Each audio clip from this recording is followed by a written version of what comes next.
To where are the boys is they're dead and they're murdered. The reality here, man, is two little boys went missing and didn't do enough to show that no one took them. It was wander off or dead. There are glaring issues in this case that cannot be excused. It's time for justice. And justice is what we got. Guys and girls, welcome to another edition of Crime Time with DutyRon. You know the drill. If you like all things true crime related from the police detective's perspective, hit that subscribe button, hit the notification bell so you'll get all things DutyRon and Ed Wallace when we go live or upload another video. Today, we're here to talk to you about Trezell and Jacqueline West, guilty on 5 out of 7 charges yesterday. That was big, huge breaking news in the case of Sincere and Classic, Orrin and Orson West. And you know, the wheels of justice and the long arm of the law has reached out and grabbed these two heinous criminals and have charged them with murder, at least murder of one of the two boys. And for me, that's partial justice. And other pieces to this may unfold as the months and weeks pass. But we will have the sentencing happening July 13th, 2023. You know, we'll be there to cover that. But yesterday was a day of joy, a day of emotions. Everybody has been sitting since December 21st of 2020, waiting for justice for our boys. But the question still remains, where are the boys?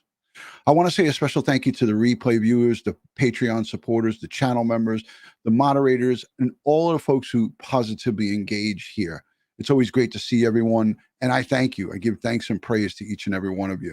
Retired Irish Detective, good to see you, my brother. It's been a long time. I hope you are doing well down in the Sunshine State. Lorna McKenzie, boxing MMA all the way from Ireland, checking in. Thank you for joining. Papa Smurf OG, thank you, the Papa Smurf OG. Sean B, she was here early before the live started. We're going to have Jennifer Nobles. She's going to join us to give us her perspective from inside the courtroom. You know, she was there for the verdict when it was read, and Jennifer Nobles has been on this case. Bakersfield resident. She's been advocating for our justice for our boys, for Sincere and Classic. And, you know, just because there was a 2 charges that were they were unable to bring verdicts for, it doesn't mean it's over. But we will see in a short period of time. So I want to play quickly just that little piece that I was playing right there. And then I'm going to pick up Jen because she's in the green room. She's going to join us. So I'm going to give her a minute to get herself all ready and together. Hopefully she's got a little bit of headphones or something. But let's hear what they have to say because they talk about the charges here. Where are the boys? It is a question that has haunted Kern County since December 21st, 2020, when 2 young brothers were reported missing out of California City. Thanks for joining us here on 17 News at noon. I'm Elena Rusk. And I'm Maddie Jansen. After just 2 days of deliberation, a verdict has been reached in one of the most closely watched trials in Kern County history. Trezell and Jacqueline West have been found guilty on 1 count of second-degree murder for the death of Orrin West. But the jury was deadlocked on the 2nd count of second-degree murder related to the death of the other child, Orson. And so the judge declared a mistrial on 2 charges. Now we have 17 News team coverage today. Our Alex Fisher taking a deep dive through this case starting from day 1. He'll have a full recap on the year-long investigation coming up. And 17's Marco Torres will have more on the boys' journey through foster care, which ultimately landed Orrin and Orson in the custody of the Wests. But we begin our coverage with a breakdown of the verdict. Trezell and Jacqueline West faced a slew of charges, among them second-degree murder, willful cruelty to a child, involuntary manslaughter, conspiring to commit murder, and falsely reporting an emergency. Counts 1 through 3 apply to Orrin West, who allegedly died in Bakersfield before the Wests ever moved to California City. Counts 4 through 6 apply to Orson, who prosecutors argue was killed after Orrin died. On the first count of second-degree murder, the jury found Trezell and Jacqueline West guilty. The jury also turned in a guilty verdict on count 2, involuntary manslaughter of Orrin West. On the third count of willful cruelty to a child, the jury found Trezell and Jacqueline West guilty. But here's where the jury couldn't reach an agreement on 2 of the charges related to Orson. That mistrial was declared for count 4, conspiring to commit a murder, as well as count 5, second-degree murder. Prosecutors argued he was killed shortly after Orrin died. For count 6 of willful cruelty of a child related to Orson, the jury found Trezell and Jacqueline West guilty. And finally, count 7, false report of an emergency. The jury turning in a verdict of guilty. Trezell and Jacqueline West will be. So that's there you have it, ladies and gentlemen. I wanted to play that for you because I think everybody has a good idea of what these charges are. 5 charges. Felonies and misdemeanors mixed in there. Some of them have small maximum sentences. I believe I wrote down one of the sentences was only max was 4 years, but combined, if you look at the murder charge, it says 15 years up to life. So at the discretion of the judge who's going to sentence them, he can give them, as we saw in the Thomas Valva trial, he gave the step monster, Angela Polina, and the father, Michael Valva, the maximum. It was 25 to life. Everybody was afraid they were only going to get 25, but he gave them both life in prison. So we will see. I want to just add my good friend Jennifer Noble. She was inside the courtroom. If she could give me the thumbs up and let me know that she's ready, I will add her, because I know sometimes women, get a little funny. If I add you without the thumbs up, then I might get into trouble. So I want to add Jen if she gives me the thumbs up, and I'm looking to see if she can. All right, there's the thumbs up. I got it from her. Hey Jen, how are you? What's happening? You were in the courtroom yesterday. Tell us, what was that like, being in the courtroom and hearing those verdicts? It was, man, it was a feeling like no other. I can tell you that. It was really emotional. Just tears started just flooding, Yeah. It was a good feeling. Was the courtroom packed? And were there lots of people from, the families, the community? Tell us what the makeup of the courtroom was like. Was it mainly community people? Were there police there? What was it inside the courtroom, and how was the security outside the courthouse? I don't even know how many bailiffs were in there. I want to say 4 at least that I can think of. There were some, sheriffs were in there. The courtroom was absolutely packed. There were so many, local supporters. There was some other attorneys that had nothing to do with this case that were also not allowed to go in because there wasn't enough room. They let family in first, and then they let friends in, and then they let other, I don't want to call them spectators because they're all just supporters. There was quite a few people I'd not known. I've met some on YouTube and Facebook and didn't even realize that that's who they were. I met a few people, introduced myself embarrassingly to the same person twice. That was really cute. It happened. Because I was trying to say hi to everybody, I wanted, I just we're all like a big family, and that's how I feel, through the support through the community has just been, outstanding, and it's just, it's heartwarming, because these 2 little boys, they didn't deserve it. Yeah, Jen, everybody knows in the chat, look, here's Kick Rock 775. Hey, Jennifer Noble's prayers and blessings. I love what you do for the community. And, Jen, you've been there since really early on in this thing. And Yeah. I thought that it was excellent that you were there. And Thursday night, you were texting back and forth to me. One of the things that you texted me, and it actually broke my heart that I couldn't be there, is you were like, DutyRon, I really wish that you were here with me, with us, all of us together. Yeah. And that's, if I had any regret, that would be my only regret, because you never knew when this thing was gonna, if they were I gonna. know. I didn't know if they were going to, deliberate for a day, a week, or, so it was No. hard. And once we knew, when Thursday night, when Roe told me and you told me that the advocate came to them, I started looking for flights, and there was just no way. There was no human way that I could have gotten there after I got that notification. I thought I was going to work some magic, because I started looking at flights for you too, but you were right. There was nothing. You would have had to go into LA, and you wouldn't have got there until 24 hours later, so it would have been too late, so Right. it was not possible to get there on the same day.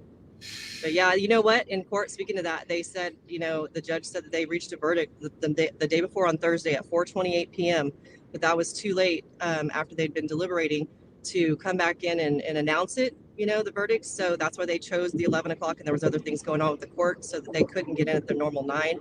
And I thought, well, oh my God, I'm off tomorrow and I can finally go, so I got to go instead of always just being able to audio stream it whenever I could here and there.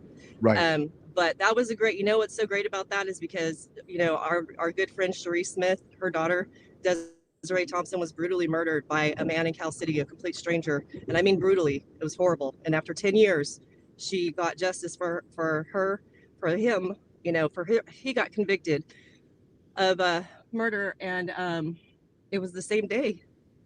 It all happened on Thursday. Wow. That if that's not divine intervention there, or sign from up above, and you know what, I know those are tears of joy, tears of happiness. They are. For the families, both these families, right, and for everybody involved, because it's just so sad. A lot of people in the chat are just sending you strength and positive vibes and prayers, and single mom and 4 is saying the jury got it right. And you know what? Listen, I didn't want the jury to return. For sure. Yeah, Jen, think about it. And I love the emotion that you show, and I wish I was there to hug you right now. But I know that you're invested in this thing so much. Your heart is in it, your soul's in it, just like everybody else that's in there. But you just, what you have done throughout the course of this, and you really only did what you could do, what was humanly possible. You still have, your family to attend to. You have you're a business executive. You run it. You're working. You're doing what you can. But the thing of it is that you never let up. Like, what I loved about what you did in this case is, like, you always questioned and always had, like, ideas. You would come up with ideas, and you would text me, and you communicate with me, and sometimes you hated the responses that I gave you. You were like, "Oh, F you, okay, dude." But I never lied to you. I always tried to give it to you straightforward. Like, I didn't want to sugarcoat anything. I didn't want to give you false hope. And I think that everything that I said to both you and Ro was good advice. So I agree. I feel it was nice having your input, and your feedback. It really was. I didn't mean to cut you off, but it was always nice, even though if it wasn't something I wanted to hear, it's not what life is about. You don't always get to hear what you want to hear. You don't always get to have outcomes that you want to have. And, in this case, we had a good enough, outcome. And here's the thing too, speaking of, things, remember back when I got the banners going and everything, and made those, and then we sold them to recoup, the money for that it cost, because they're very expensive.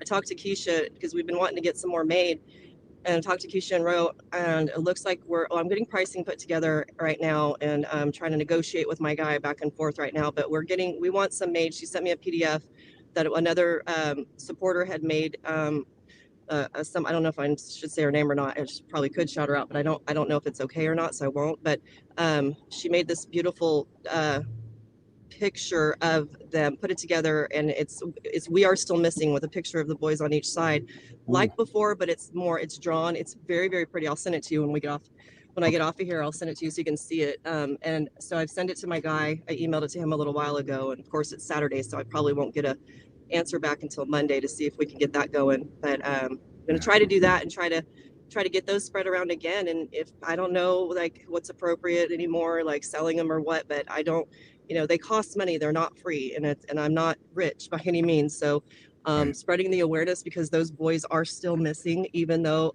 the adoptive monsters are locked up, the boys are still missing, bottom line. And so justice is being served. Yes, of course it is, but not justice hasn't been served to the family yet, because the bio family should be able to lay those two little boys to rest. You know, Classic and Sincere deserve to live. They didn't deserve to die. They didn't deserve to be murdered. They didn't deserve so many things that happened to them, you know. And you know, and Ryan Dean, she deserves closure, you know. Whatever anybody thinks about any of this and why they got where they were, it doesn't matter, because the bottom line is the people that murdered them are in fucking jail. Yeah.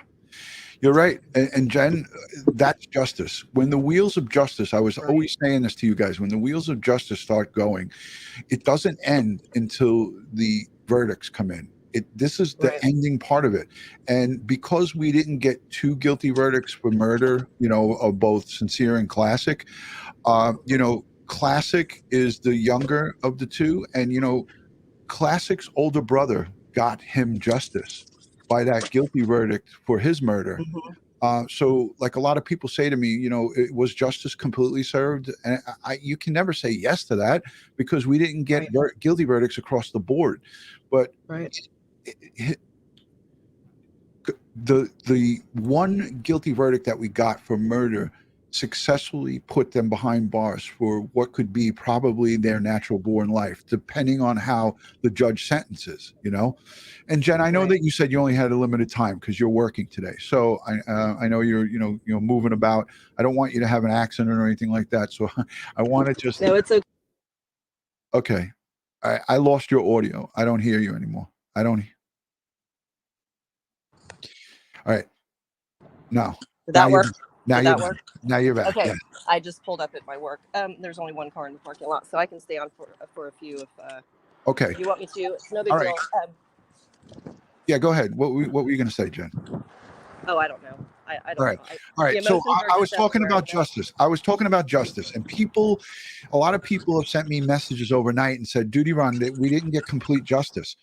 As long as Trezell and Jacqueline West, these monsters, are in jail, justice is served. But there is a chance that going forward, that the judge, who was very good, when they were in the deadlock, the judge declared the mistrial on those 2 charges that they couldn't come to, you know, to come to a decision on. Right. I have the notes written down in my office at work. I think it was 10-2 and 8-4 on those 2 charges. The conspiracy and the murder second degree. And that was for, you know, again, that's not like a 50-50. There was 10 jurors and 8 that were saying guilty on both those charges. So 2 and 4 were undecided. And the bottom line is the court's going to make the decision whether they, whether it's, you know, cost effective for them to go forward with it and retry them again on those 2 charges. I don't know. I don't have a crystal ball, so I don't know. But, you know, a lot of people in the chat don't understand. California doesn't have, or, you know, they're not a state that goes and institutes the death penalty, right? You know, there's plenty of states where the death penalty is on the books and they don't enforce it. But if they're locked up in a cage for the rest of their lives, for me, that's justice. You know, other people have different visions of what justice is, but they took the lives of these 2 innocent babies, you know, Sincere and Classic, and by getting a verdict of guilty for one of these boys, ensured that both of them gets justice, because justice looks like not letting these monsters ever have a chance to get out. And that's me. You're settled in your office. Do you have a little time, Jen? We're good. I wanted to say that the way you handled yourself and the way Ro and Keish and some others that I saw on news, you know, news interviews, you guys, and then they just take pieces and bits and pieces of it and upload it. I want to play, if you don't mind, a little clip from 23 ABC. Today's verdict has been a long. So this is only 2 minutes. But when I play it, would you mind just muting your mic, because I'm getting that? Oh yeah, it's doing it again. Oh, yeah. Okay. Sorry. In your car, it was good. In your car, it was really good. I should just go back and sit in there then. What was it connected to? Your car's audio? Yeah, it connects to my car. Yeah. That was But if it perfect. was sounded better in there, I don't have any customers. No, well, I'm gonna do that while you play it. Let me play this. You can go get set up, and then we'll finish up in the car. All right. Okay. Okay. All right. Let me just remove Jen. All right. So she's going to go get set up. I want to play this piece. This is them being interviewed outside the courthouse. So let's play this. Here we go. Verdict has been a long time coming for family members and people in the community who have been following this case since the beginning. Many of them sitting through the entire trial, hoping for the verdict read today. But they say the work does not stop here. Today was a day that we all been waiting for, and to get 5 guilty counts says a lot. While Trezell and Jacqueline West were not found guilty on every count, community supporters say the counts they do face are enough. It's been far too long for the biological family to not know what happened, what didn't happen, and where the babies are. And I think today was a perfect day for them to find these people guilty. Laura Vasquez and Selena Quar have followed this trial as they are adoptive parents themselves. Devastating. It was nerve-wracking. It was almost like anxiety, waiting to hear the evidence that they had against these people. They say sitting through the testimony of the West children really tugged at their heartstrings. Children, when it came to them testifying, it was so sad, but at the same time, we were able to see their weight difference from them being with their biological parents to them being in protective custody and in foster care, however their situation is working. Supporter Jennifer Nobles agrees and says now those children will likely remember this forever. I feel sad still, because there's other innocent children out in that they've left, from doing something so horrible like this. And biological family member Rosanna Wills says she feels for the children, but says she's glad the West parents will have to pay for what they did. It's sad because they put their own kids in this position to where they were trying to hide this from the beginning so they wouldn't be in this position. As for Orrin and Orson, also known as Classic and Sincere Pettis, somebody knows where these babies' bodies is. Yes. Somebody knows. Will's adding the search will continue. Keep their faces out there, Classic and Sincere. We love you and we will not stop till we bring you home, baby. Supporters say they will continue to gather on the 21st of every month until the boys' bodies are found. Coming up at 6, we have more from community members about how today left them with bittersweet emotions. So that was some of the coverage from 23 ABC, and those little pieces that you hear Jen speaking on. Again, they spoke for much longer than that, Jen, right? That was 23 ABC. You spoke to KGET Local 17, and did you speak to any other outlets that you guys? No, I didn't speak to 17 yesterday. They were out there. All the news, cameras and stuff were out there. But I didn't talk to 17 yesterday. But I did one with 23 and 29, and Keisha Road did one with all 3 of them, including even the Bakersfield, California. She comes around and interviews people too. I didn't do anything with her. But yeah, there was quite a few people doing interviews, a lot actually. They were actually live streaming, and I didn't realize when she kept saying, we're going to do a live stream with you in it. And I'm like, how are you live? Like, it's like 30 minutes already. You've been talking about your live. And then I realized after I saw a replay that we're live the entire time. Yeah, they do an upload like by satellite, and they just go straight. Miss Dum Dum over here didn't know that that's what they were doing. We're not news people. We don't know. The only reason I know about it is because they used to show up to the scenes when there was like a shooting or some major event, and they would have that truck with that little antenna it's actually a big antenna, it would go up on a pole, and then they go live. Jen, thank you for going out to the car. I don't want you to get in trouble with your office and stuff like that, so I'm going to be quick. I'm not going to get in trouble with anybody. My boss isn't here today, so that makes me the boss. All right, so you're the boss. There you go. I love a bossy woman. Jen, I wanted to ask you because you were driving before, and I was nervous, for you driving and everything. So I wasn't ready with the questions that I want to ask you, but I wanted to get your perspective again here in a controlled environment, so you're not driving and stuff like that.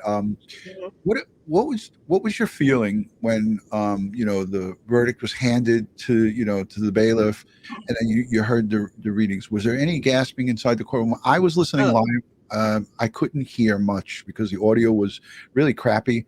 The feed on that audio feed, I was listening to it with my phone.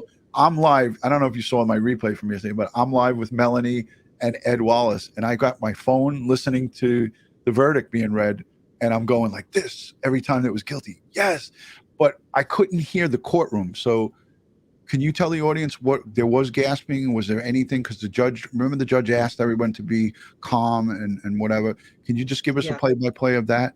The judge didn't ask that. He told the courtroom that everybody will be quiet. This is a court of law.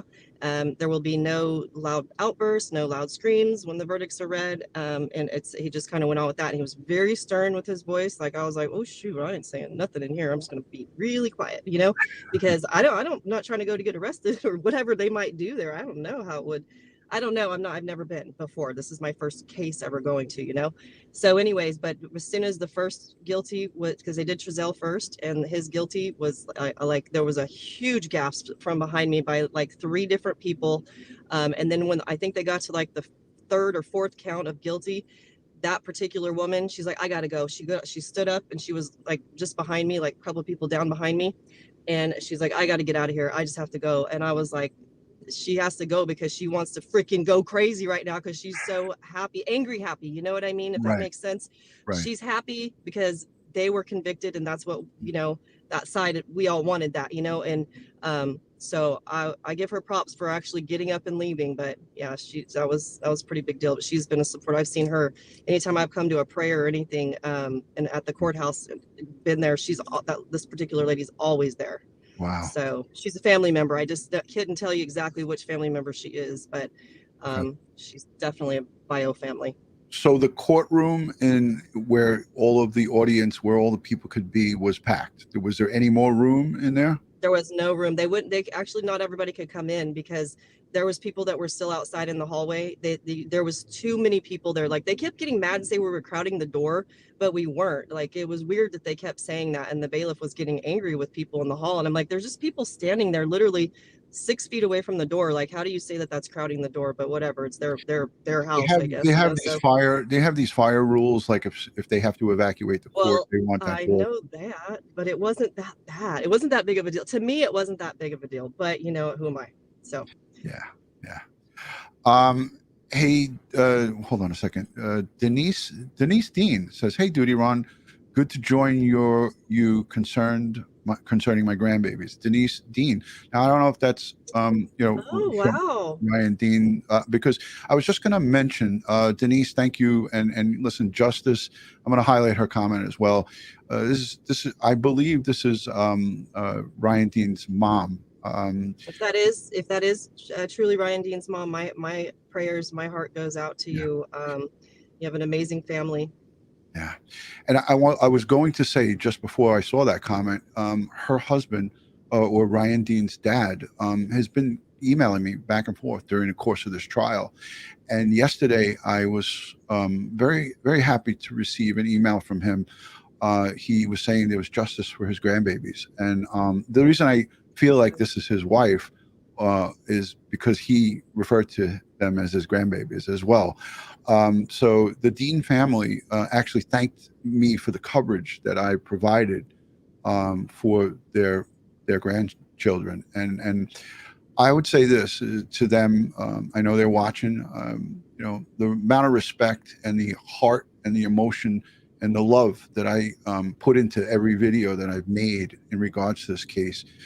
And the efforts that not just myself, but this whole community, the Crime Time with DutyRon community, and everyone who follows this case and every other case that we handle, it's done with the utmost of respect and dignity. And victims and their families are who we put at the forefront. And I think in this case, Jen, you can correct me if I'm wrong. I've had the victims and families' best interest put forward in every video that I've ever done on this case. Very respectfully, yeah, you've been very respectful, and you have done nothing but spread positive support for the boys, for their grandchildren, and for the biological family. And if anybody that has also reached back out with you, it's always been a reciprocal of very positive things. Never heard a negative thing on you, except for you don't like the West very much. Yeah, I don't like the West. I don't like baby killers. I called them out from day one. When we saw that first interview, Right. it was not just me. All of my law enforcement counterparts, retired homicide detective Sergeant Bill Cannon, he right away said these two are full of shit, and there's no way that those kids wandered off from California City in the desert with no sign, no footprints, no crying, no people, the whole block of houses. Nobody heard little kids crying. We know how 3 and 4 year olds get, right? They talked about them being rambunctious and always crying, right? You think if let's say for argument's sake they did get out of that gate and wandered off, which we know that it didn't. But if they got out into the California desert, and that area gets very cold at night, they wouldn't have gotten past that little patch of open space. They wouldn't even have made it past that without starting to cry. And people would have heard them, so the way that they portrayed them, I agree with you on that completely. And even just little kids, any little kid, if they're in, like I've seen kids on the boardwalk in Coney Island lost as a police officer in uniform, and right away you can detect when a kid is scared and looking around and like, where's my mommy, where's, and they just cry. Panic. Yeah. So there's no way, and that's why Chief Walker, who I was surprised that he wasn't subpoenaed and we didn't hear testimony from him. I thought that was so weird. Yeah. Right. But Chief Walker, I'm going to get into that later on in this stream. But Chief Walker, in phone conversations that I had with him, he said there's just no way that those kids were got out as the West portrayed it. So the whole thing was, hogwash and a bullshit story. So the bottom line is we know as investigators when people are full of shit and when they're not.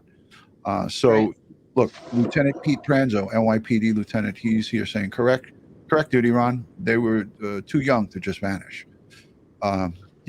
So Jen, again, being there in that courtroom, I know that that's probably the first time you've ever heard a verdict in a murder case, a double murder case ever in your verdict life. period, a verdict period, literally. Okay. My first time.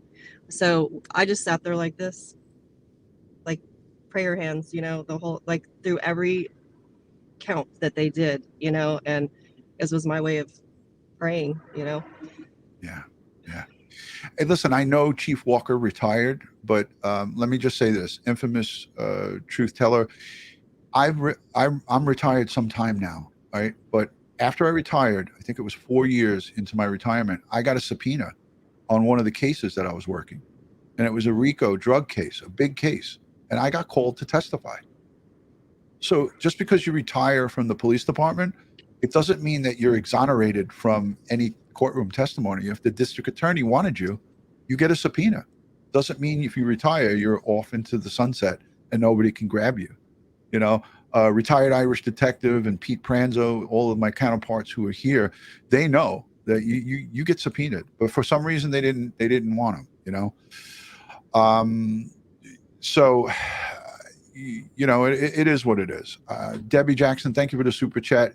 She says, don't get me wrong. I want life. I just want everyone to show up at a victim impact. Let me just highlight this question, this comment.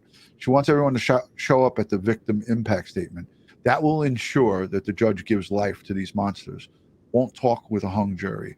You know what? Victim impact statements are very important, and it does have an influence on a judge. It definitely helps, and I'm hoping that everyone that wants to give a victim impact statement can and will give one from the families. I don't know what the restrictions are of like who can and can't, but I'm sure that Roe is going to give a victim impact statement. I'm sure that I would certainly think so. I'm hoping that Ryan Dean can give an impact statement legally. And so I'm not a lawyer, and I don't know about the courts and what the restrictions are, but I would hope that these victim What impact. do you mean by that? Will you explain that? I don't understand what you mean. You would hope that she could give a victim impact statement legally, like she doesn't. Well, she doesn't when the children were taken from her, she lost all of her legal rights to them, right? But I don't know how it works now in this situation. Will she be able to, as the biological mother? I would think so. I say yes. but she should. I have a I don't question know to- if she can. You know? So I have a question to follow up with that, what you just said. Now it's just my head's kind of going in different directions all of a sudden. I'm pretty sure I have undiagnosed ADHD, but anyways, so what I was going to say is, since the kids have no body murder, they've been convicted, would the rights go back to her, or would they always stay and say that they were Trezell and Jacqueline's children the entire time? I mean, they can't revoke rights and things like that. I'm assuming. I feel like I'm asking the stupidest question. Yeah, no, you aren't. You're asking a very valid question. So I would say this. You know, she gave birth to those boys, right? Right. Those are her children. Right. The children were taken away from her by the system.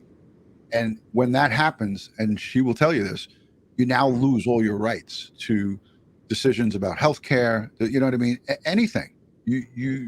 So I'm not sure. I'm going to look into it. I'm going to ask somebody who would know about that. But if she can give a victim impact statement, and I don't see why not. She gave birth to them. She is their biological. They're dead. They were murdered, right? They are now not here. I think the court should and will let her give in a victim impact statement, because she's a victim. Her kids. Exactly. She is. Yeah. So, you know, again, Sincere and Classic are her boys, and they can never take that away from her. She gave birth to them. So that is, again, the more people that give victim impact statements, the better impact it has. Also, you know, like I said, the judge is a human being. He's going to listen to those victim impact statements, and we're going to hear them. So I'm hoping that multiple people will come forward. If they let, you know, Ryan Dean's, the grandparents, give victim impact statements, they certainly, obviously, will not let anybody from the convicted murderer's side give any statements, obviously, because they are not victims. So, in my eyes, other people might argue with me on that, but it is a sad situation, and it is very, very, very difficult. It's very difficult, and there's a lot more to come that we will hear. But I'm looking forward to July 17th, which is the sentencing. July 13th. July 13th. Yes. Why did I say 17th? Oh, because my 3 looked like a 7. That's why. July 13th, 2023. Theodore, my email address is DutyRon.com. You can send me a message on there, and I'll be happy to take any questions that anybody's had. All right, let's look at the chat, because I'm sure people have questions for you, Jen. Again, Jennifer Noble's boots on the ground, basically from the beginning, got the billboard running, got me involved in the billboards. It's all Jennifer, the reason those billboards were happening and that campaign that I jumped on. If you have any questions, hashtag Jennifer, hashtag DutyRon in the chat. I'll look at the chat, because I know you got to go. I don't want to hold you too long. But if you have any questions or anything, please, let me know. I know you said you may have undiagnosed adult ADHD. I swear, I feel like it. So as that's happening, you let me I'll know. ask 42 questions and only get one answer, because I get to go on and my brain. I'm a squirrel, like super bad. Yeah. So people have been saying, can Jacqueline and Trezell, or one or the other, more so Jacqueline, could Jacqueline get a lighter sentence if she was to give up where the boys are? And to get their remains and bring them home and give a proper burial, it would be something that would be very important here, obviously, to everybody. If Jacqueline was to give up their location and it was actually verified and they were found, I feel that the district attorney would work with her to not give a sentence of you get out in 10 years or you get out, quick. It would be something like this. Okay, you get more rec time. You get they're not going to slice off the sentence for her. So I just want people to be realistic about this. They're not going to say, instead of you getting life in prison, we're going to let you go at age 75. I don't see that. I don't see them being able to do that, or being able to do that with a good conscience.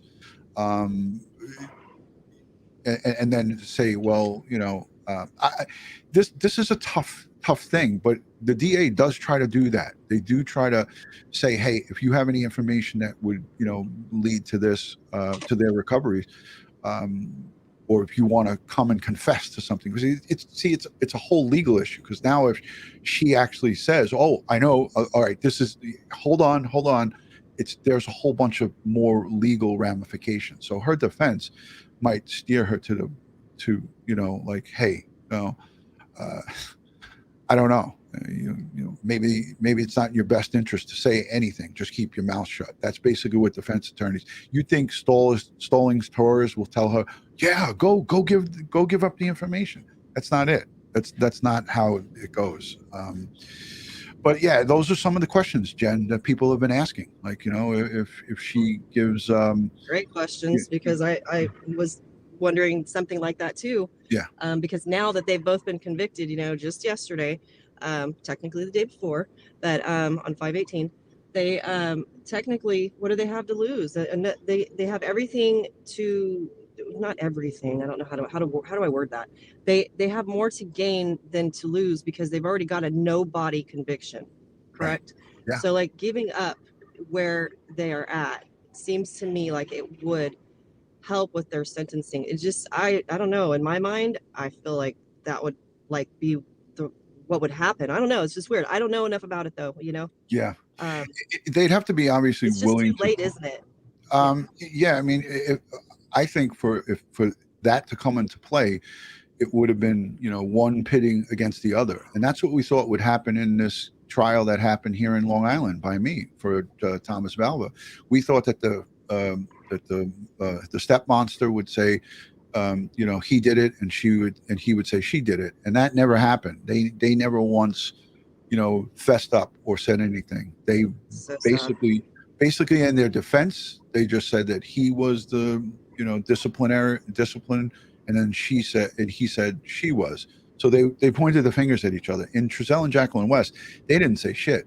They just played the race card all the way, and that they were railroaded, and that was all that they were saying. Basically, they had nothing to do with it, and that the police screwed up the investigation, and there's some kidnapper or somebody out there, and they were taken. Remember at the end, Hennessy said they got taken. What? Give me a break. Yeah, it was it was almost like he was trying to be comical. It was so bizarre to me. Gosh, I was just thinking of something I wanted to say. I was gonna say, like, I felt it so weird that and I heard this before people say it, and I didn't really think too much about it, but when I saw it again yesterday, I was like, damn, this is a trip. They sit like Trezell, then maybe one attorney, and then Jacqueline, and then another attorney. Like, it's crazy. They're just so close together in the courthouse. And so, I didn't get to go a lot of the days when they were doing the Monday through Thursday thing, because those were my working days and the same hours and stuff. So I'd hear the live audio here and there, but I guess that was the situation the entire time. Like, they were always next to each other. And it just seems so weird to me that they would, because then that they can talk, it's clear. Yeah. Maybe not right there in the courtroom, but I mean, it's just weird. Even like pre-trial, I go to some of those. Was it a small courtroom? Could they have separated them? It's how usually you see like there's tables where it just appeared the view that I've seen into that courtroom. It was not like that. There was a big spacious courtroom. Was it small? Gosh, I'm not very experienced at this, but I don't think it was super small. You had the jurors on the left. The seats, I was in first row is media, then I was in second, third, fourth. There's probably 5 rows, so there's probably 10 in each row. There's probably, I don't know, there had to be at least 50 seats on each side. And then where they were at, it was, the tables and stuff, it was a little more spread out. They could have definitely separated them and put them on one on each side. I mean, I don't. They did have them close. They did have them separated. Even how would you say it? Like one here and then one like over. I can't do this with my hands, but a L shape. They could have separated them where they'd have to be like across from each other almost, but they weren't. They were so close to each other. Oof, yeah. So I got corrected. JAJ said no. Hennessy said they got took. Yeah. LOL. Yeah. I knew it was something stupid, it was some kind of Jagaluna statement, and he turned the whole thing racial. He said that if it was me, they wouldn't have cornered me and came at me. It was Trezell because he was a black man. It was just the whole thing was horrible. The way they stooped so low, the defense, by pulling the race card You know to try to justify 2, 3, and 4-year-old being murdered. And to go there, I don't know how you felt about it, but I was disgusted by it. I thought it was gross. It was disturbing. I talked to, one of the Bakersfield 3 moms, Jane Parent, and we were talking, through chat one day. She called me the other day. Oh, I got to good, call her back. good. I got to call her back. You should. Please do. She's I probably, will. there might be something going on with Bailey's case. So we were talking one day and I go, God, how do you, what did I worded it somehow, like it must have been so stupid how I said it. I said, how does that guy, because Hennessy's their attorney too. How does he do that for a living or whatever? I said something kind of crazy like that. It's not, I guess, not that stupid of a question because I've heard that many times. How does somebody like live with themselves? How to sleep at night? And that's where I was going, the direction I was going. Right. And she's like, well, kind of like, how do you expect him to act? How do you defend somebody that you know is guilty? And that has always resonated with me when she wrote that comment to me. How do you defend somebody that's guilty? Yeah. And they do it. And they do it. It's tough because defense attorneys operate on the presumption of innocence, right? So it's part of what we're afforded under the Constitution, right? You're innocent until proven guilty. So they interview their clients and they fight for their for the judicial rights that they have. So they utilize all of the processes that are afforded to all of us. So a defense attorney, that's their job. And I asked Joe Murray this early on. If you know your client is guilty or if your client admits and says, I'm guilty, but I'm going to tell you this story, they're obligated under their oath to tell. The defense attorneys are not allowed to represent someone if they in fact told them that they're guilty of the crime. They're supposed to report to the judge, have a sidebar and say, Your Honor, my client confessed to me and said that they're guilty and they want me to tell us a lie. They're not allowed to do it. They take an oath. So for my defense attorneys that are out there, that's true. And, I asked Joe this on a live about the boys a long time ago. I have over 150 videos on the boys.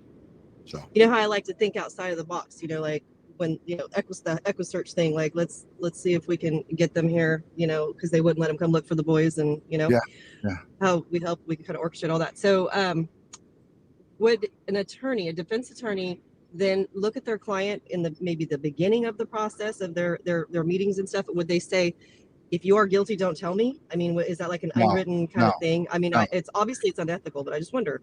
No, they shouldn't. I mean, listen, there's dirty attorneys, there's dirty cops. Has that happened? Maybe. Yeah. But they're not going to law school and going through all of the process of schooling to become criminals themselves. Throw it away. Yeah. Yeah. Think about it.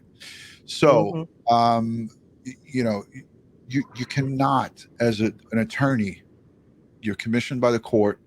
You swear to an oath. So, Jen, I have another piece that I want to play. Can you stay for this, or do you got to go in? Yeah, I'm going to stay for this. I'm going to turn my camera off for just a minute while you do that. And then I'm going to go grab my book because I'm going to come back to my car and go on some more appointments. So, all right. This is 6 minutes. I got some more time. This is 6 minutes. So you got 6 minutes. Perfect. All right. All right. There goes Jen. All right. Let me play this little piece. Jennifer's in this, and I want you guys to take a look at this for those of you who are joining. This is a little bit of coverage from 23 ABC, a little bit more of the coverage. Let's let it rip. Looking over hours of testimony, more than 100 exhibits of evidence, and coming to a guilty verdict on counts 1 through 3 for second-degree murder, involuntary manslaughter, and child cruelty pertaining to Orrin, and counts 6 through 7 for child cruelty pertaining to Orson and false reporting of an emergency. On the conspiracy and murder charge pertaining to Orson, the jury was deadlocked. Is there anything further, any clarification of the law, further argument from counsel, anything that any juror believes would be of assistance in regard to reaching a verdict as to those 2 counts? Juror number 1. No, Your Honor. Orrin and Orson were reported missing on December 21st, 2020. The prosecution in the trial arguing that the couple reported the boys missing at the time to cover up that they had been dead for months. The defense arguing that authorities overlooked details and only looked at Trezell and Jacqueline as suspects. Experts following the trial say that this case was no easy challenge for either side or the jurors. Any witness is subject to being led down a road for the police officers to steer them in a certain direction. Kids are more likely to be steered, you would think, in general, than adults would be. But the prosecutor obviously was able to handle those questions. As the trial comes to an end, family and community members say a weight has been lifted. I finally get to close my eyes and know that justice has been served. But the story doesn't end there, because the question, where are the boys, still remains. We still got to keep their faces out there no matter what. And for those involved, they won't give up until they have an answer. Tell us where the bodies are now. Give the bio parents and the foster mom and everybody else closure. And the couple is facing up to life in prison for the second-degree murder, as well as the child cruelty charges. They're scheduled to be sentenced on July 13th at 8:30 a.m. And as we just heard, the community not done with this case yet. It's been an emotional journey for them. We'll send things over to 23 ABC's Brianna Willis with a look at the reaction to today's verdict. Yeah, Veronica, today's verdict has been a long time coming for family members and people in the community who have been following this case since the beginning. Many of them sitting through the entire trial, hoping for the verdict read today. But they say the work does not stop here. Today was a day that we all been waiting for, and to get 5 guilty counts says a lot. While Trezell and Jacqueline West were not found guilty on every count, community supporters say the counts they do face are enough. It's been far too long for the biological family to not know what happened, what didn't happen, and where the babies are. And I think today was a perfect day for them to find these people guilty. Laura Vasquez and Selena Quar have followed this trial as they are adoptive parents themselves. Devastating. It was nerve-wracking. It was almost like anxiety, waiting to hear the evidence that they had against these people. They say sitting through the testimony of the West children really tugged at their heartstrings. Children, when it came to them testifying, it was so sad, but at the same time, we were able to see their weight difference from them being with their biological parents to them being in protective custody and in foster care, however their situation is working. Supporter Jennifer Nobles agrees and says now those children will likely remember this forever. I feel sad still, because there's other innocent children out in that they've left, from doing something so horrible like this. And biological family member Rosanna Wills says she feels for the children, but says she's glad the West parents will have to pay for what they did. It's sad because they put their own kids in this position to where they were trying to hide this from the beginning so they wouldn't be in this position. As for Orrin and Orson, also known as Classic and Sincere Pettis, somebody knows where these babies' bodies is. Yes. Somebody knows. Will's adding the search will continue. Keep their faces out there, Classic and Sincere. We love you and we will not stop till we bring you home, baby. Supporters say they will continue to gather on the 21st of every month until the boys' bodies are found. Coming up at 6, we have more from community members about how today left them with bittersweet emotions. Live in downtown Bakersfield, Brianna Willis, 23 ABC News, connecting you. Brianna, thanks so much. Now, this trial in the case of the West boys captivated Kern County for more than 2 years. We have been following every development since it began. I took a look back at this case and what led up to the jury reaching its verdict. We're going through it. It's difficult. It all started just before Christmas when both Orrin and Orson West were reported missing on December 21st of 2021 by their adoptive parents, Trezell and Jacqueline West. According to them, the boys were playing with chalk in the backyard of their California City home when they suddenly disappeared. I went up to that gate. I'm throwing wood, bringing it inside the house. My wife's inside. She was actually wrapping gifts, so we thought it was a good idea that our youngest two would go outside and play with chalk on the back patio. I realized that I left the gate open and I panicked. Soon a massive search began with the FBI assisting the California City Police Department and the Kern County Sheriff's Office. The biological mother of the boys, Ryan Dean, became vocal following the boys' disappearance. Did not like them, I could tell. him visit, I could tell when my kids like someone or when they don't like someone. However, at the time, there was no evidence or anything proving the Wests had committed any crime. The family of the boys coming together to help in the search. Several local businesses helping put together a reward for anyone who could provide clues on where the boys may be. That reward over time climbing to more than $120,000. There's $125,000 on the line. Nobody's claimed it. Nobody spoke up. There's so many tips. Nothing. The community also began holding monthly vigils asking for justice for the boys. They will be found. Then in March of 2022, after taking over the case, Bakersfield police arrested Trezell. Looking over. So there you have it, folks. I wanted to play that for you guys. Again, listen, I want to bring to you this coverage because it's important that folks see how far we've come. You know how far we've come in this case. One of the news stations had a criminal defense attorney come on. I want to play this. It's to actually KGET. I wasn't sure, but they had a local California criminal defense attorney, Tony Lidgett. Okay, so I had Tony Lidgett, criminal defense attorney from California, to talk about these verdicts. And again, as I said, you know, when speaking with Joe Murray, our criminal defense attorney, he again let me know that, Ron, if a client that I'm representing tells me that they are guilty, in fact, of the crime that we're defending them of, he has a legal obligation to report that to the court.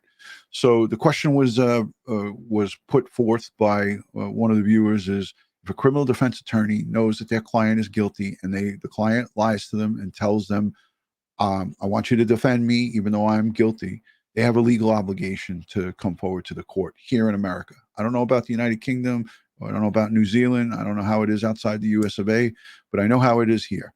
And that's it. Jennifer's back with us, but let's play this. This is a quick little piece, and I want to add it to the stream. Enjoy, guys. Criminal defense attorney Tony Lidgett is joining us now in studio tonight with more on the West verdict. Mr. Lidgett was born and raised in Bakersfield and spent over 10 years in the Kern County Public Defender's Office. He specializes in all criminal matters, including murders and violent felonies. He has had over 500 clients and 92% of his cases have been successful. Mr. Lidgett has tallied a record of 56 in murder cases. Tony Lidgett, thanks for joining us tonight. Thank you so much. Coming in. What does the verdict tell us about what the jury thinks happened to these two little boys? A 4-year-old and a 3-year-old either go missing. I wouldn't say missing. The 4-year-old, 3-year-old, either they're kidnapped or they're dead. The way the jury came back, the jury found them to be deceased. They did not find it as to the younger one, Orson, but when you look at what they found as to Orrin, I believe they took the eldest child's statements and they realized that the kids were no longer here.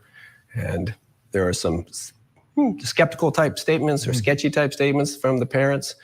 Put those two things together, and I believe the jury, the only way they can come back and find a guilty on murder is to believe the kids are actually dead. Now, the defense made quite a bit of an argument about the coercive interview techniques used by some of the investigators. The jury apparently didn't buy that, huh? People believe in kids, no matter what. You're going to have a child up there, and this child, I think, was 10 years old at the time of everything. When he gets up there and testifies, and everyone said he did an incredible job, they're going to believe that child. You can bring in whatever expert, whoever you want, but when it comes down to it, we believe kids. We believe kids because we believe kids are still honest, pure. It's not until later in life that sometimes we become not so honest and pure, and maybe our credibility can be judged. But a 10-year-old, I don't see any reason for them to lie, especially when they're going to be talking about their parents. I assume he told the truth. And when he talked about finding or his brother's body being cold, I think that was enough for a jury. Yeah, the people in the courtroom audibly gasping when they heard some of his testimony. And I want to just say this. I want to say this, folks.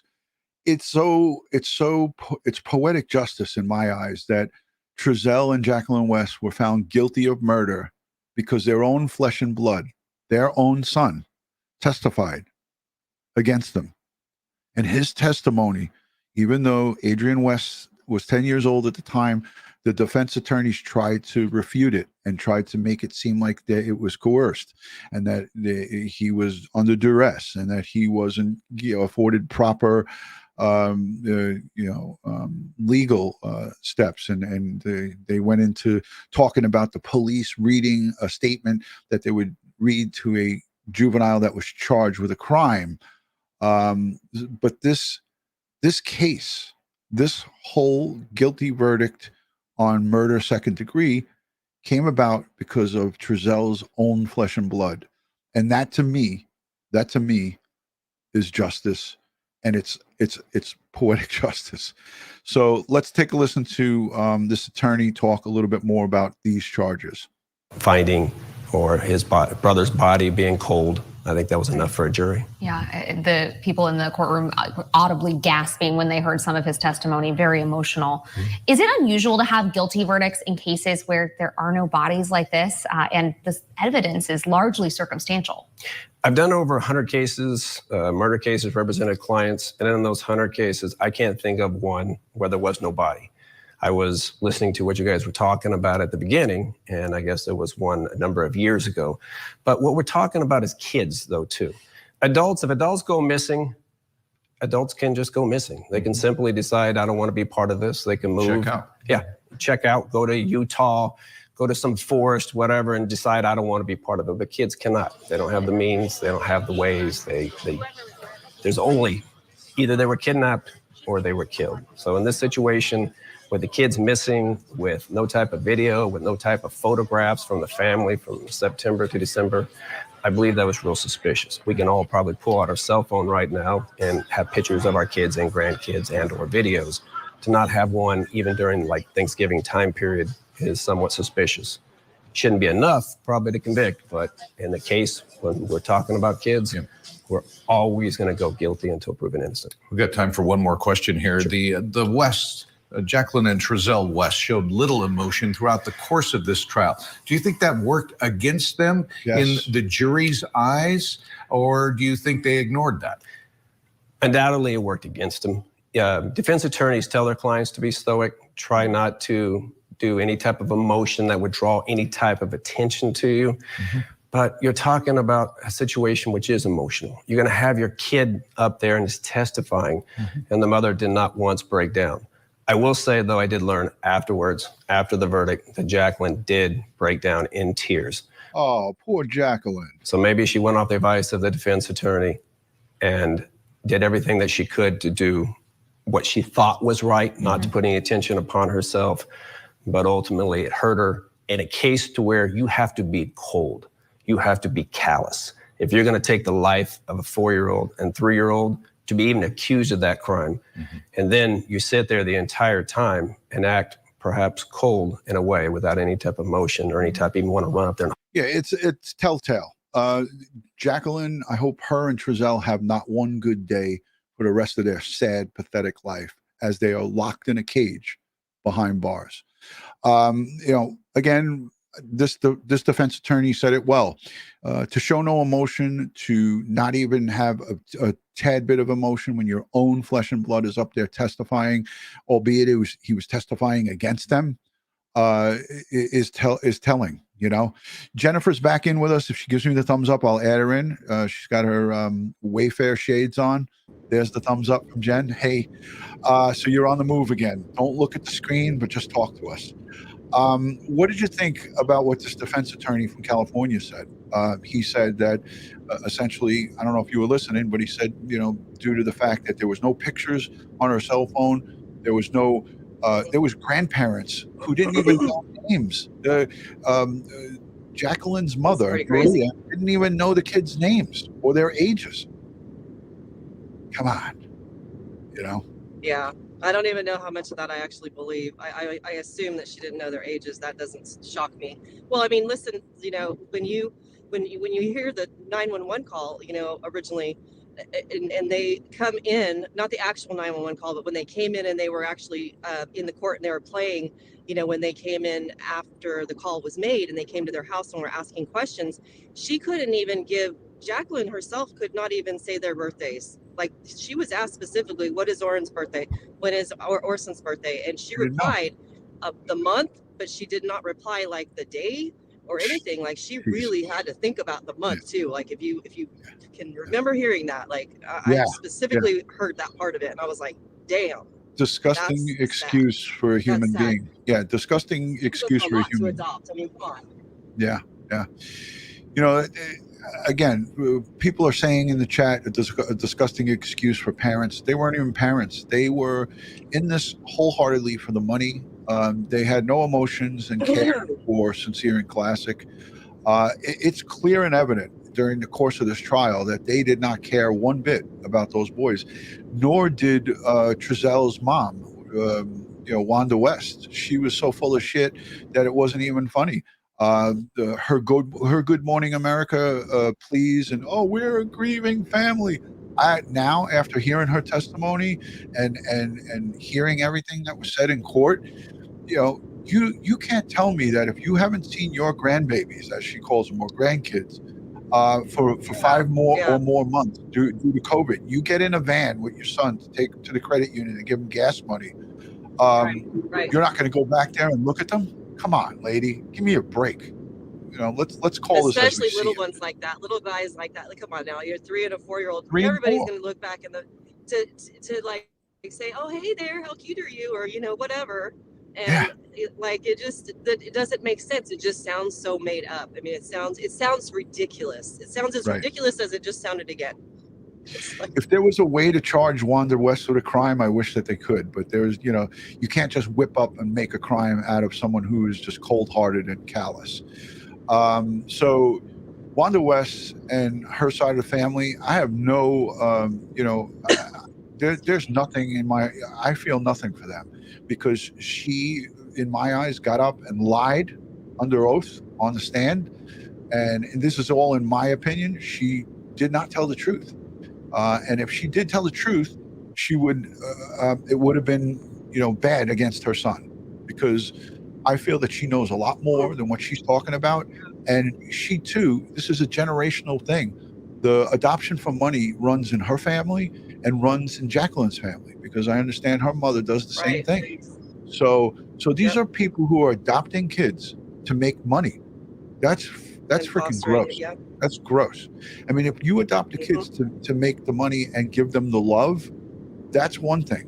But if you're adopting them just to get a paycheck and you are abusing them and keep them separate, like we heard in this trial, we keep them separate, keep them separated. Get the man. Where is it? Where's the crazy to me too. The crazy part to me too is that I've learned a little bit about the adoption process, just a little bit, bits and pieces, okay? Because I'm not somebody who's adopted or anything, I'm not adopting children, so I don't have a reason to look into that, okay, let's say. So, but the little bits and pieces that I know and I've read about, you have to prove your income in order to be able to adopt a child. So they were able to prove their income, that she's an artist and he sold beats. And that's how they were able to adopt not just one child, but 2. He made so much money that his own mother had to pay for gas in his U-Haul. Yeah. Yeah, okay. Right. Exactly. Yeah. Yeah. I mean, it's the good so news bizarre. is So that the good news is, Jen, is that these murderers are in jail, where they belong. And I hope that they don't have one good day for the rest of their sad, sick, murderous lives. Rebel with a Cause is in the chat and said both grandmothers are lying disgraces. I can't even argue with that. Agree. Agreed. Message agreed. Bravo. Let's give it this one. Pardon my French, but you're an asshole. And that goes to them, not to that commenter there. So Angel Lee just sent me a link right now she interviewed us yesterday. Angel Lee is Bakersfield Black Magazine. Okay. And we're all just like big family. And she just texted me, the link to the interview apparently. And she said thank you for doing the interview with you. She's so beautiful inside and out. She's just a beautiful person. I have to send it to you. It'd be cool if you could play it. Yeah, send me the link. If you send it me now, I can play it. So I see it for my stupid phone dies. You have to let me try it. Pull over. Or have your driver pull over. Stop bossing me around. Have your driver pull over. All So right. as Jen Jen's does pulling that, over. as Jen Damn it, does I gotta that, obey this freaking law. all right. As you do that, I'm going to put you out. I'm going to put you out of the or off the screen while you do that. So it's just me talking. Peggy says right. this is kind of extreme. The parents deserve to be hanged. Oh my goodness. Whew, that's a little extreme. I even highlighted it. But yes, we're all very emotional about this. It's not extreme. What are you talking about? It's extreme. You can. I know you cannot be That's serious barbaric. right now. That's barbaric. We can't hang them. I mean, I get what she was saying, meaning they should be hung up by their, kahunas or whatever, whatever the case may be. But yeah, he sold beats, right? He was, Trezell was supposedly some music guy. He also, had no income reported to the IRS. Period. So, where did he make his money? How did this whole real estate transaction get these kids happen? in the first place? How did the real estate transaction happen? How did they get these kids in their custody? Well, These there's are been people questions that that dug into that, and right. Well, that's something they got loaned money. That's something that we have to talk about when the dust settles here.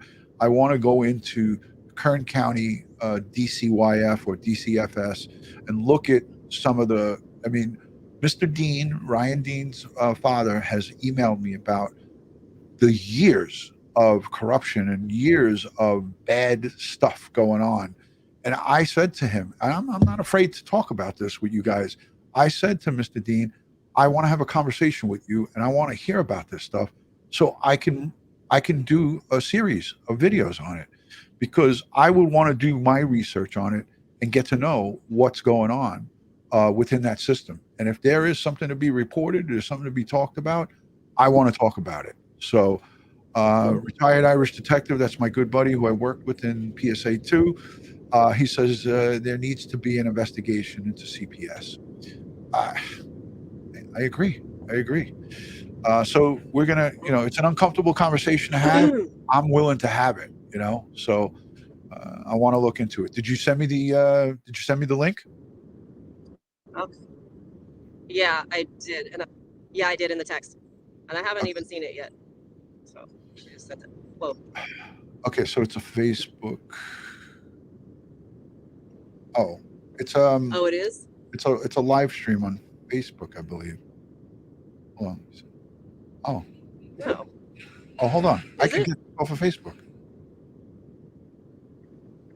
Hold on. Oh, it's from Bakersfield Black. All right, give me a second, Jen. Yeah, Bakersfield Black Magazine is what it should be. Okay, yeah, they're on Facebook. So let me look it up. Let's look. I'm going to look at the chat. You don't look at anything but the road. Pay attention to the road. All right, Alan, you're making me nervous now. Okay, Dad, I am. I'm concerned about you. Don't call me Dad. I'm concerned about you. Okay, I'll call you Uncle again. You can't undo that. You already did it. You called me Dad. All right. Oh no. Okay, I take that back right now. That sounds so weird. All right. Bakersfield Black. Yeah. Now you're really making it weird. All right. You made it weird. Thank you. All right. Bakersfield. Jen, I'm going to take you off just for a second, because people are going to get dizzy. All right. Bakers here.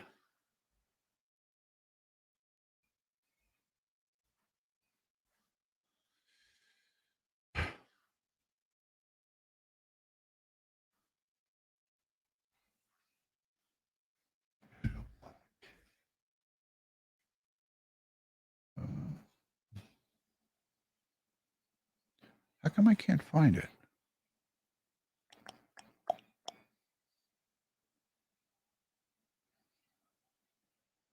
Of course, when I want to do something, I can't. Hold on. Good gravy. Can't do it. So she shared it with me on a text message, and I'm trying to find it on. Second, what's the whole? Oh, Black Magazine. All right, I was just putting in Bakersfield Black magazine. Now it should come up. Got it. Yay. And as February marks Black History Month, of course. Why is it not there?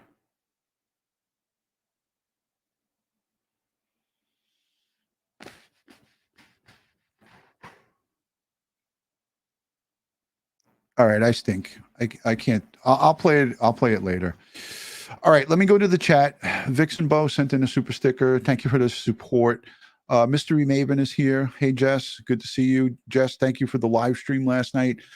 You did a great job. I don't know. I don't think that was your first live stream. I think that was one of a few that you've done, but it was great to see you live and actually see you on the video. So thank you for doing that. Always good to see you. There she is, Jess, lawyer, Mystery Maven. Jennifer dropped off. Jennifer Nobles dropped off. But so I could show it on Bakersfield Black Magazine. Why am I not seeing this? Oh, okay, that's why. I was doing it on YouTube. I was Googling it on YouTube. So let me put it on Facebook and then get that. I'm challenged when it comes to this stuff. Interview outside the house. Bakersfield Black Magazine. Here we go.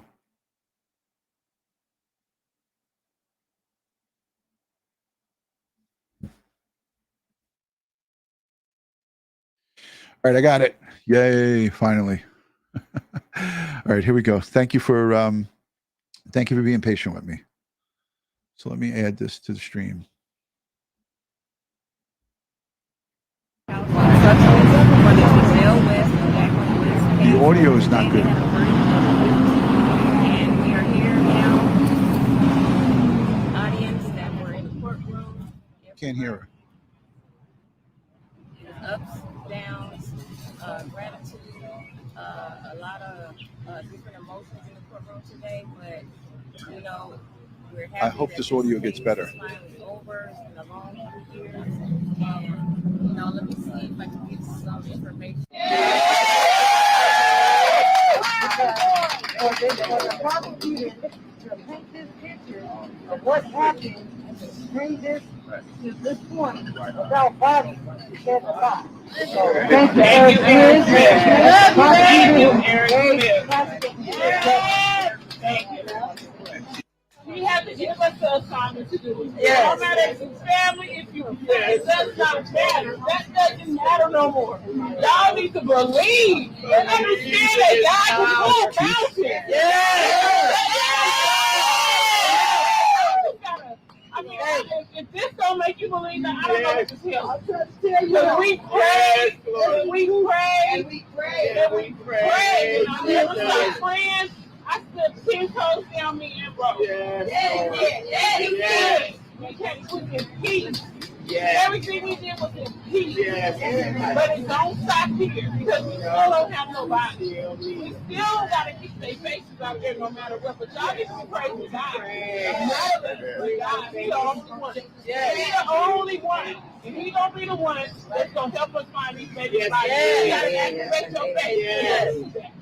Lord. No, we thank everybody that supported people way back.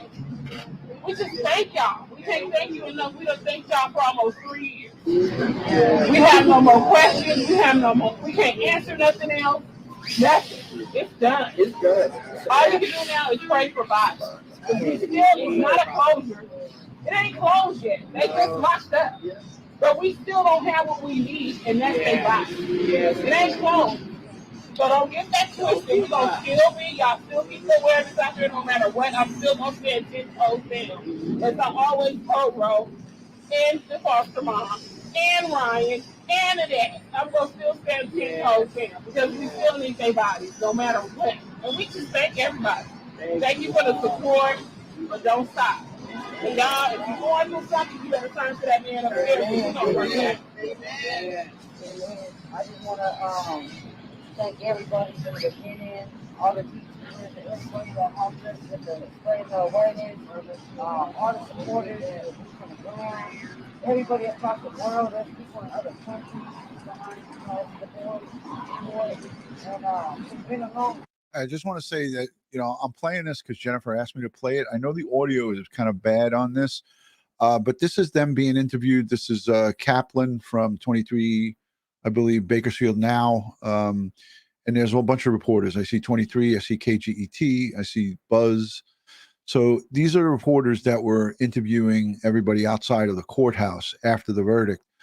This audio is kind of rough, so I'm going to take it off the screen and I'm going to review it again. There's only another 3 minutes on there. But, essentially they're being interviewed outside the courthouse, and, they're talking about the power of prayer and that they need to find these boys' remains and bring them home and have a proper burial for them.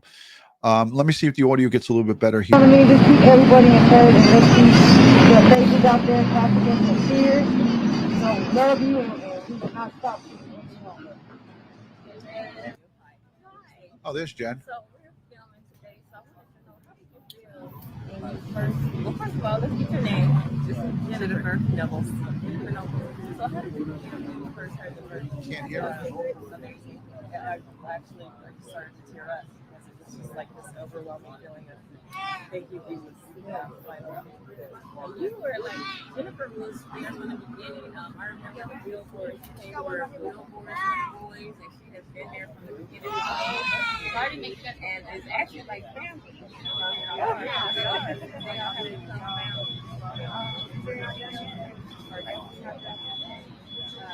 I just heard Keisha talking, and it kind of tugged at my heart. So it's hard to hear, and I don't want to make it tough on you guys for listening, but I wish the audio was better. But that was a good interview because she was talking about how Jennifer was there from the beginning. She talked to Ro, she talked to Keish all day, but unfortunately she didn't have a mic. So that's my only one thing that I would say is get like a little teeny pick mic and just pass them out to people that you're interviewing. Jeff, good to see you. Thank you for joining, and thank you for being here. Thank you for being a part of the community. Katina, always great to see you. Miss Donna Marie, thank you for being a great moderator and friend. Emily, always good to see you. Jess is here in the chat. I know she's doing things. It's a Saturday. Everybody's busy, but great to see Jess, mystery lawyer, mystery maven. She's here all the time, and doing such great coverage on not just this, but all of the cases that are out there from a lawyer's perspective. Denise Dean has been here since the beginning of this live stream, and thank you, grandma from the bio side. She says, I know Roro, but the other girl is doing way too much. I know Roro, but the other girl is doing way too much. I think everybody wants to do what they feel is what they're capable of doing and what they can do. And I don't think that there's ever too much to do. I think that people are always looking to try to do more and more to bring awareness, to get justice for the boys. And when it comes to Sincere and Classic, there's a lot of passionate people. And what happened here, probably nobody in their in their wildest imaginations or dreams could have predicted that this would become a worldwide case where people from across the world are invested in justice for these boys. So for me, I think that, you could do so much from the other side of the world when it comes to, sharing videos, talking about and posting and engaging and supporting the cause. So thank you to everybody across the globe, from people from New Zealand, the United Kingdom, from all over the place. You guys are just tremendous. And this community here is second to none. And I have nothing but love and respect for everybody that's here. And I thank you guys tremendously. Jennifer, the audio, I have you on screen, Jen. Can you see me? Can you hear me? I can, but I don't know if you can hear me now because I hear you fine. The audio was horrible on that stream. So Is it? Okay. I tried playing it, and it was kind of rough for me listening with my earbud in. I can't even imagine what my listening audience, and I apologize to you guys for that. I just wanted to play it because I wanted to hear what you guys are saying, but I really couldn't hear too well what the audio. Okay. She was having problems with it. She was saying that yesterday, and she thought she was going to be able to download something to be able to get the audio back. So probably it's a wasted interview then. That's too bad. It's not ever wasted. She did say some really nice things to you, and then we heard Ro and Keish talk about, we need to find the boys and find their remains and bring them home and give them a proper burial. She's this girl said some really, really nice things about you. This is her in my picture. Yeah, that's fine. Mrs. Dean is still in the chat and listening and watching. Again, guilty on 5 out of 7 charges, Trezell and Jacqueline West. Sentencing July 13th of 2023. And we're looking for justice on that sentence day. We will hear about the possibility of the judge in this deadlocked. The judge declared a mistrial on the two charges, right? On the murder and the conspiracy charges as it pertains to Classic Orson West. So we'll see and find out in the coming weeks, days, months. I don't know how long that will take. We'll hear. We'll hear about what's going to happen with those.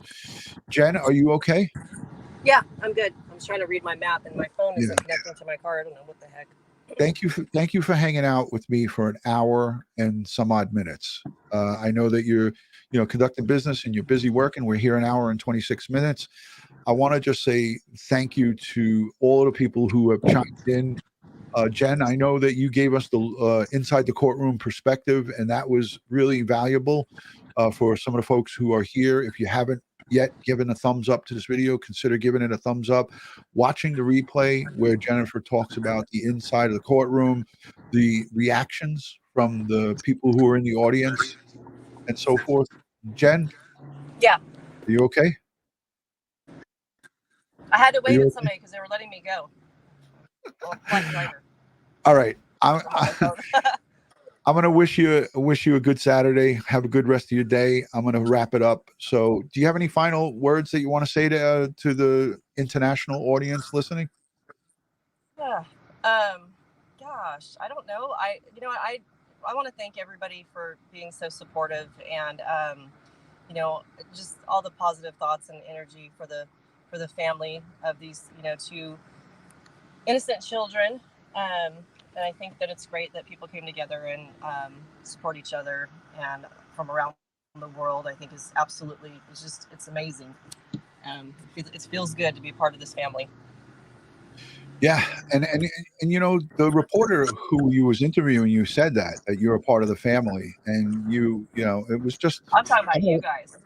Yeah, no, I know. But she also said that back to you in that interview, so you've really done so much, and I know you don't like credit for it because you do it because it's coming from the heart. But if it wasn't for you, I wouldn't have jumped on that billboard thing because I didn't know about it. I come to learn it from you about it. Yeah, and I wouldn't have known about it had I not seen Ro on the news, Ro and Keisha talking about the GoFundMe that they were trying to get so that they could keep it up or go up another month, and that's why. That's what got me going. So it was kind of like a chain reaction, in a way. And then we got Mimi Biz that, helped keep the Lancaster billboard going for so long. It was pretty, and all of you had so many supporters that donated so that you could keep it going for 13 months additionally. I mean, it was just crazy. It was cool. It was great. It's just really, it's a good feeling because I think that all of those things collectively helped. I really do, to keep their faces alive and to keep, where on earth is this taking me to keep us, keep them in the spotlight. You know what I mean? Right. Yeah, absolutely. We're never going to get forgotten, however you want to say that. It was a group effort, and everybody chipped in. Thank you for that kind message, Jen. I'm going to wish you a good day. I hope you get where you got to go safe. And I'll just put a disclaimer because I know I'll get a bunch of comments about this. I don't condone live streaming and driving, and Jen's not live streaming. She's just let me talk to her. So be careful, be safe, and we love you. I'll talk to you soon, Jen. Bye, guys. All right, take care. So Thanks. there goes Jennifer Noble. She was getting me so nervous with the driving, but I love her. I love her. She's the best. She's my friend. I can't tell you how many hours we spent on the phone talking about this case and talking about the possibilities. And listen, I respect everyone's feelings and thoughts and opinions, and I can't thank each and every one of you enough for watching videos, sharing videos, liking, subscribing, contributing to the billboards for the boys. This case is not over as of yet, but we are at the finish line, and I can't thank you enough. Tonight at 7 p.m. Eastern, you guys are going to go over to Police Off the Cuff from this live stream. I have it set up to set you guys up over there. He's going to be talking about the new developments in the Brian Kohlberger case. There's a lot of new things happening. I believe that there's some information that was leaked that reveals that Brian Kohlberger, in fact, did buy the K-Bar style knife on Amazon online. So that is breaking new news. Ed Wallace and I are going to cover that in the next day or two. Look for a live stream probably on Tuesday from us about that. So there's a lot of news happening in the Idaho murders, the 4 college students in Moscow, Idaho, Brian Kohlberger. A lot of things happening in that case, and we're going to hear from retired homicide detective Sergeant Bill Cannon tonight from Police Off the Cuff. Denise Dean, thank you for thanking Jennifer, and thank you for being here. My sincere condolences and prayers and thoughts go out to you, and just not only you, your entire family, your daughter, everybody involved. This is a tragedy that didn't have to happen, and unfortunately, we're all here. It happened. We're all here together, going through it with you. So we stand locked arm in arm with you, the Dean family, the community in Bakersfield, and surrounding communities who are affected by these murderers who are now convicted and behind bars. So again, I want to say thank you to everybody who is here. Thank you to the replay viewers, the live chatters. I will see you guys on the next one. Tomorrow, I'm going to be doing a members only live stream with a couple of really special guests. So if you want to join me in the members only, please consider becoming a member. I think membership on this channel would be on the lowest tier, $34 for the entire year.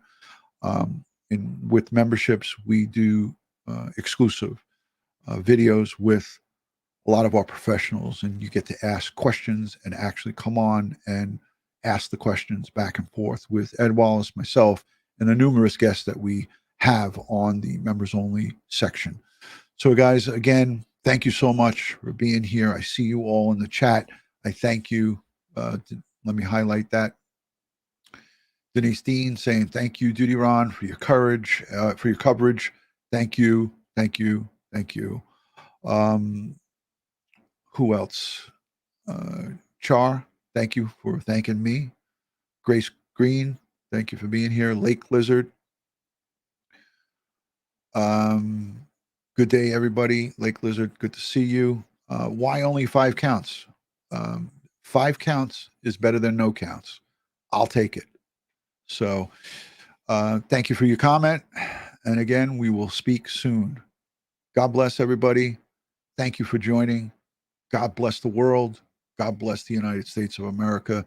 And God bless each and every one of us here in the chat, but especially the victims of this heinous crime and their families. We send them strength, prayers, and positive vibes.